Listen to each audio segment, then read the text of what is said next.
The African plains stretched endlessly under a sun that burned gold across the horizon.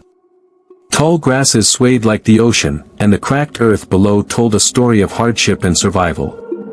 The wind carried whispers of the past, of ancestors who had fought and bled over the same land, of rivers that had witnessed births and deaths alike, and of songs that once celebrated life but had been replaced by cries of war. This was a land both beautiful and brutal, where the struggle to survive shaped every heartbeat. Among these plains, two tribes lived side by side, separated not just by a wide river but by centuries of hatred. For generations, the northern and southern tribes had feuded over land, water, and honor.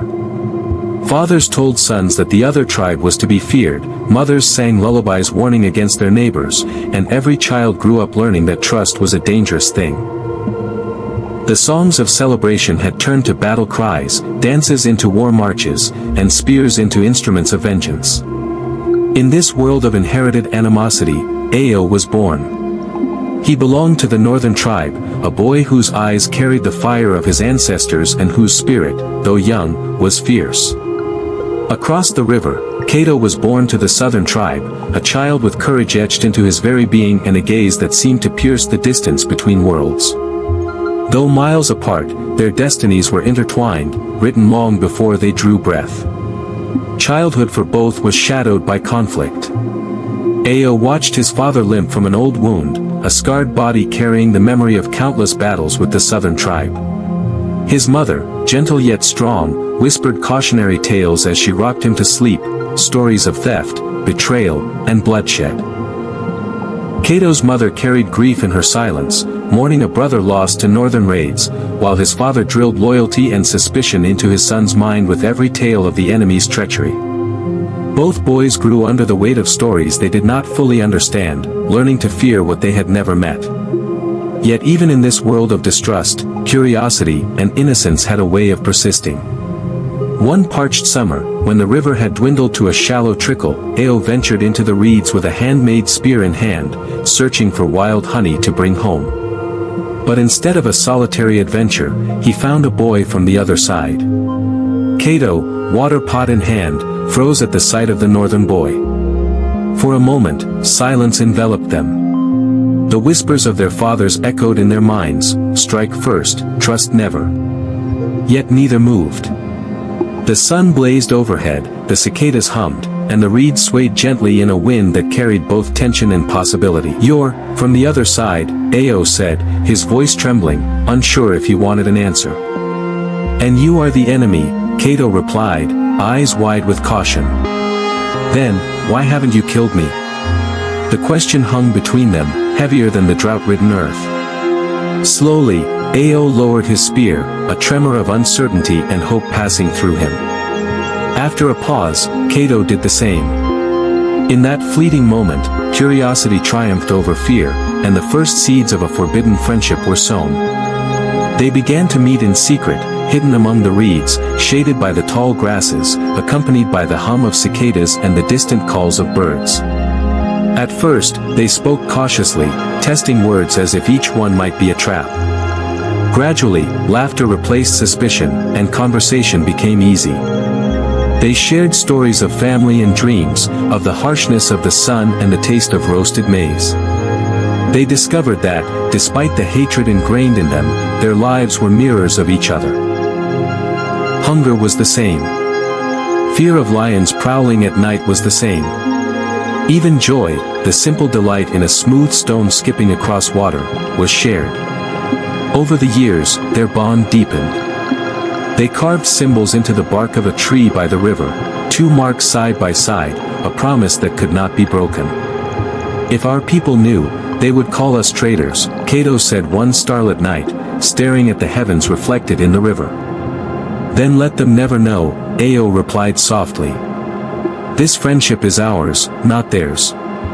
Seasons came and went. The boys grew into strong young men, their muscles hardened by daily life and their minds sharpened by lessons in both caution and courage. They faced dangers together, stray dogs, near detection by elders, rumors whispered on the wind. Each encounter tested their trust, strengthened their bond, and taught them lessons in bravery far beyond the realm of war. They learned to read the river's flow, to track the footprints of animals, and to move silently through the grasses like shadows. Even as they laughed and shared dreams, the world beyond their secret world of friendship grew harsher. A terrible drought descended upon the plains, scorching crops and killing cattle. Tension between the tribes escalated as water became scarce and accusations of theft flew like arrows. Council fires blazed with anger as elders hardened their hearts, calling every able-bodied man to war, including Ayo and Kato. The battlefield was set at the river, the very place that had nurtured their friendship. Warriors painted their faces with streaks of red and white, shields gleaming under the relentless sun. Spears were sharpened, drums of war thundered, and chants rose into the dry wind, shaking the earth itself. Ayo's heart pounded, fear mixed with a strange resolve as he looked across at Kato, searching desperately through the sea of faces until their eyes met. In that moment, the world contracted to the space between them. The signal sounded. Warriors surged forward. Dust rose into a cloud of fury, shields clashed, and spears struck. The cries of men echoed across the plains, fierce and unrelenting. Amid the chaos, Ayo and Kato moved not as enemies, but toward each other, each step a challenge to fate, each breath a promise of defiance against the hatred that had bound them since birth. Finally, face to face, the world seemed to pause. The clamor of the battlefield faded into a distant hum. Warriors expected blood. But Ayo, trembling yet resolute, lowered his spear. The crowd gasped in disbelief. Kato followed, letting his weapon clatter to the ground. "We are not enemies," Kato's voice rang out, clear and strong. "We are brothers." Ayo raised his arms, his voice carrying across the battlefield. "We suffer the same hunger. We drink from the same river. Why must we kill each other for what the sky gives freely?" Silence fell, heavy and thick. Warriors from both tribes hesitated, uncertainty painted across their faces. Elders shifted uneasily, the weight of decades pressing on their shoulders. Then, as if the land itself had been waiting for this moment, clouds gathered. First, a single drop fell. Then another. And another. Soon, rain poured from the heavens, washing away dust, sweat, and the faint stains of blood. Faces lifted to the sky, streaked with rain and tears alike. The river swelled, life returning to the cracked earth, and the message was undeniable: peace had come. That night, something extraordinary unfolded. The two tribes shared fire, food, and stories.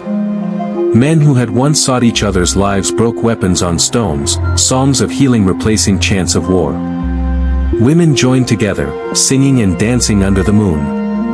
Children from both sides chased one another through the mud, laughter rising into the night sky, free from fear.